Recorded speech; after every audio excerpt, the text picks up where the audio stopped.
BA भाग द्वितीय के विद्यार्थियों का स्वागत। बच्चों, आज हम पढ़ेंगे गिरधर कविराय के आगे की कविता।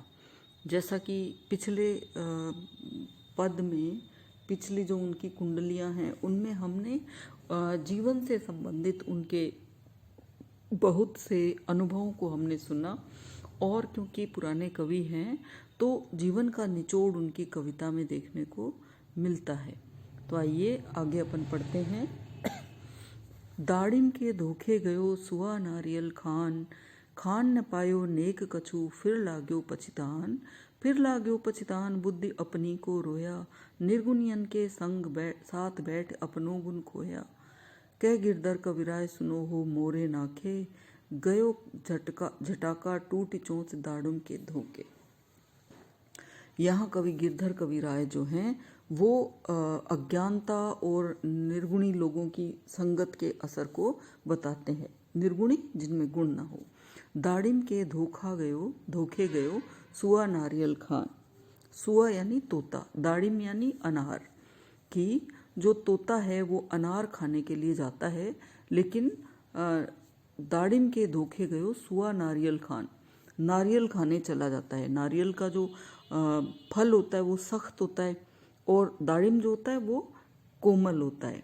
तोता क्या करता है, दाड़िम अनार जो है उस पे चोंच मारता है और उसके दानों का रस खा लेता है, लेकिन उसने सोचा नारियल को दाड़िम समझकर उस पर वो खाने के लिए चला जाता है। खान न पायो नेक कछु, नेक कछु थोड़ा सा भी, फिर लाग्यो पछतान। तोता कुछ भी नहीं खा सका, थोड़ा सा भी नहीं खा सका। नारियल पे चोंच मारी, थोड़ा भी नहीं खा सका, फिर लाग्यो पछतान, फिर पछताने लगा क्योंकि चोट आई, उसको खाने को तो कुछ मिला नहीं। फिर लाग्यो पछतान बुद्ध अपनी को रोया, कि फिर पछताने लगा और अपनी दुर्बुद्धि को रोया। निर्गुणियन के साथ बैठ अपना गुण खोया, निर्गुणी के साथ बैठकर अपना गुण ही खो दिया, यानी अपनी चोंच ही खराब कर ली। कह गिरधर कविराय सुनो हो मोरे नाखे, गयो झटाका टूट चोंच दाड़म के धोखे। समझ आई गया होगा आपको। गिरधर कवि कहते हैं कि हे मेरे मित्र सुनो, मेरी बात सुनो। गयो झटाका चोंच, झटाका यानी झटके से चोंच तोड़ दी, जैसे ही नारियल पे मारी दाड़िम के धोखे, दाड़िम के अनार के धोखे से जाकर के सीधा चोंच मारी नारियल को और धोखे से अपनी चोंच को गंवा बैठा। तो कहने का अभिप्राय है कि बिना बुद्धि के अगर कोई काम करता है, अगर कोई गुण नहीं जानता है, निर्गुणी होता है, उसके साथ बैठकर व्यक्ति अपना अच्छा स्वरूप भी खो देता है। तो यहाँ पर कवि ने ये बताया है कि धोखे या मित्रता में कोई अच्छा मित्र ना हो तो उसकी संगत कितनी बुरी हो सकती है। भूलो चातक आई के घटा सुआ को धुआं को देखी, यह जानी जस जलज है बादर श्याम बिसेखी, बादर श्याम बिसेखी देखी तोता को धायो, एक दिन संकट परे कौन काके घर आयो, यह कह गिरधर कविराय धुआं को यह फल पायो, जो जल को तू गयो सोई नैनन जल आयो। आप वैसे तो समझ ही गए होंगे, फिर भी कितनी आसान भाषा में कवि गिरधर कहते हैं, भूलो चातक आई के घटा धुआं को देख। आपने देखा होगा चातक जो होता है वो स्वाति नक्षत्र की बूंदों को पीता है, तो बादल के घोट को देखते ही वो भागता है उसकी तरफ।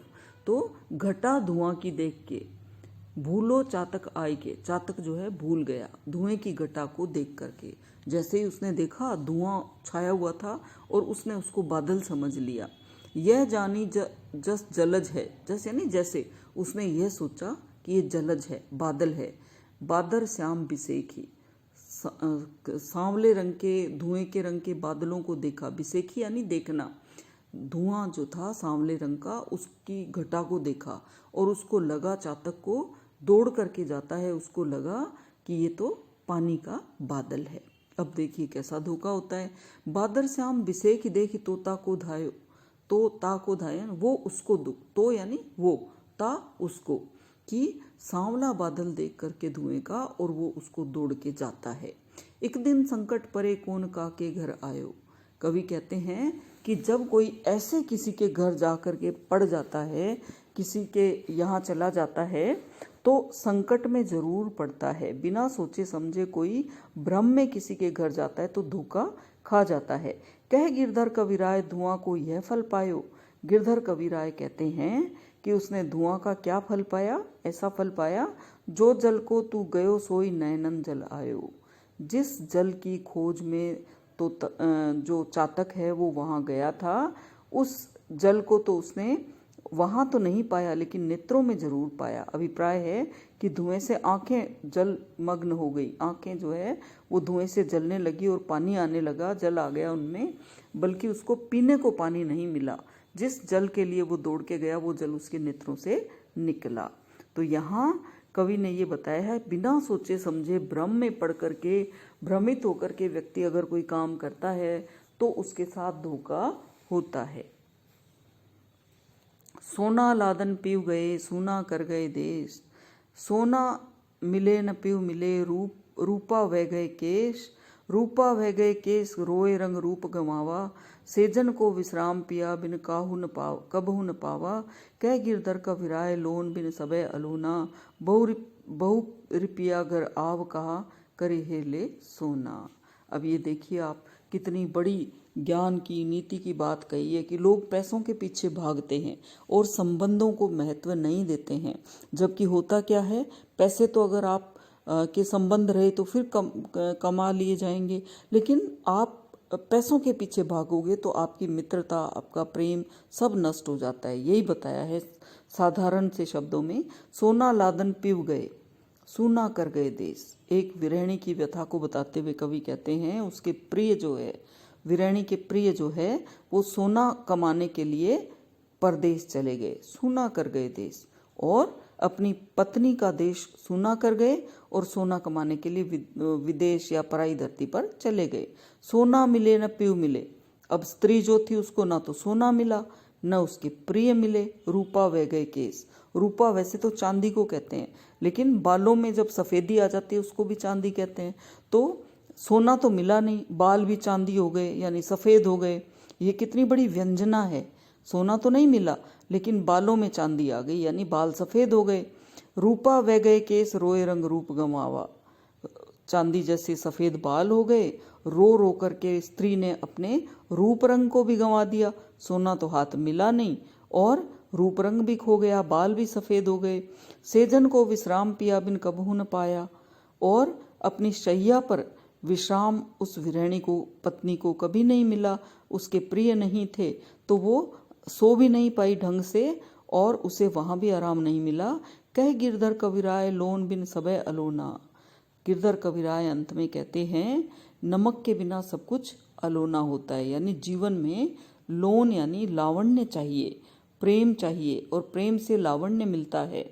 सोना चांदी जो है उससे कभी भी सुंदरता नहीं मिलती है, सुंदरता मन की खुशी से मिलती है। बहु रिपिया घर आव कहा करिहों ले सोना। कितने ही रुपए घर आ जाएं और सोने को लेकर व्यक्ति क्या करेगा, जब तक उस पर रूप रंग नहीं है और उसका प्रिय नहीं है तो पैसों का वो क्या करेगा। सोना तब भी अच्छा लगेगा जब रूप रंग भी सुंदर है। तो बहुरी पिया घर आओ, फिर से अगर प्रिय घर आए, आप इसका बहुरी यानी फिर से, पिया फिर से अगर प्रिय घर आए तो बात बने, तो उसका रूप रंग भी आ जाएगा। कहा करी हो ले सोना। सोने को लेकर के क्या करोगे, चाहे कितने रुपए कितना ही सोना आ जाए, प्रिय नहीं है तो कोई मतलब नहीं है। तो अंत में कवि क्या कहते हैं, बहुरी पिया घर आओ, फिर से प्रिय घर आएंगे तो ही रूप रंग आएगा। कहा करी हो ले सोना, सोने का क्या करोगी। तो यहाँ कवि ने व्यंग्य किया है लोगों की मानसिकता पर। मोती लादन पीव गए धुर पटना गुजरात। मोती मिले न पीव मिले युग भरी बीती रात। युग भरी बीती रात बिरहनी आनी सतावे। चौकी परी ब्रज नारी पिया को लिखो न आवे। कह गिरधर कविराय गोपिका यह कही रोती। आग लगे वह देश जहाँ उपजती है मोती। बड़ी व्यथा यहाँ विरहणी की कवि ने व्यक्त की है। गोपिका की मोती लादन पीव गए, प्रिय मोती लेने के लिए जाते हैं धुर पटना गुजरात, दूर देश, सुदूर, दूर मतलब सुदूर पटना गुजरात जो है वहाँ से वो मोती लेने के लिए जाते हैं। देश देश में घूम करके मोती लाते हैं। मोती मिले न पीव मिले जुग भरी बीती रात।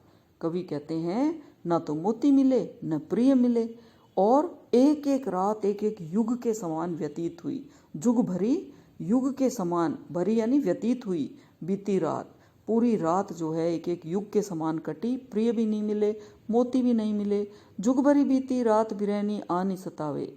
युग के समान व्यतीत होती हुई रात को देख करके विरहनी व्यथित है, उसे वो रात आकर के सताती है, व्यथित करती है। चौंकी परी ब्रज नारी पिया को लिखो न आवे। कवि कहते हैं कि वो ब्रज की स्त्री चौंक पड़ी, दुखी हो गई।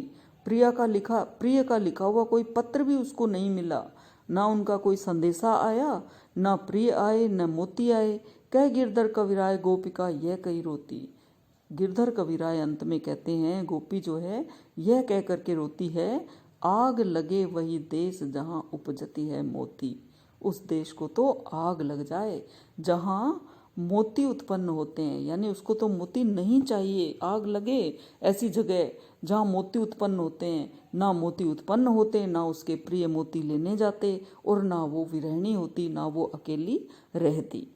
तो इस प्रकार यहाँ गिरधर कविराय ने जीवन के सत्य को और अपने जो महत्वपूर्ण गूढ़ बातें हैं उनको सरल शब्दों के माध्यम से अभिव्यक्त किया है। तो बच्चों, महाविद्यालय के इस YouTube चैनल को पढ़ना और लाइक करना, सब्सक्राइब करना, मित्रों में शेयर करना और पढ़ना ना भूलें। लिंक पर जाकर के पढ़ें, व्हाट्सएप पर सीधा खुलता है, वहाँ से ना देख करके लिंक पर जाकर के पढ़ें।